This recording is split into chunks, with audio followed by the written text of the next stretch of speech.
મેં 3 વર્ષ થયા મેં ક્લિનિક ખોલ્યું અને એ ટાઈમ એવો હતો કે મારા જોડે પેશન્ટ ઓછા હતા. એટલે મને કોઈ પણ માણસ એમ કહે ને કે સાહેબ મારે બતાવવું છે, હું ગમે ત્યાં હોઉં ફટાફટ દોડીને સીધો ક્લિનિકે જતો રહું. ઘરે 8-9 વાગી ગયા હોય, મોડું થઈ ગયું હોય, મારે બીજું કામ હોય, તોય હું બધું મૂકીને પેશન્ટ પાસે જતો જ રહું. એ ટાઈમ એવો હતો કે મારે જરૂર હતી ને મને ખબર ન પડતી.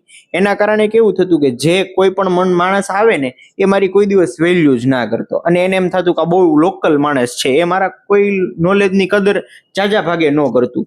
પછી ધીરે ધીરે છે ને મેં થોડી ઘણી સાયકોલોજી સમજી અને મને ખબર પડી, અને મેં લોકોને થોડો ઘણો વેઇટ કરાવવાનો ચાલુ કર્યો. હું તરત ને તરત અપોઇન્ટમેન્ટ ના આપું. કોઈક વાર મારે કામ હોય તો હું પહેલા મારું કામ પતાવું અને પર્સનલ ટાઈમ હું મને ખુદને આપવા માંડ્યો. એટલે ધીરે ધીરે મારી વેલ્યુ વધવા મળી. હવે એ મને ત્યારે એટલી બધી ખબર નહોતી કે રોબર્ટભાઈનો જે 17મો નિયમ છે એ આના પર જ છે.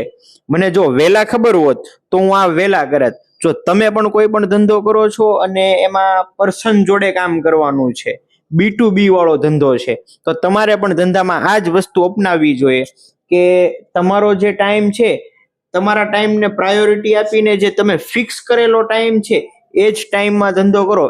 એના સિવાયનો જે ફેમિલીનો ટાઈમ છે એમાં તમે દોડી દોડીને કોઈ કસ્ટમર પાછળ ના જાઓ. જે જેન્યુઅન કસ્ટમર હશે એ કોઈને કોઈ કારણે અને કોઈ પણ દિવસે ફરીથી આવવાનું જ છે, પણ જે ખોટો ટાઈમ પાસ કરે છે તમે એની પાછળ ગમે એટલો એફર્ટ મારશો એ નથી જ આવવાનું.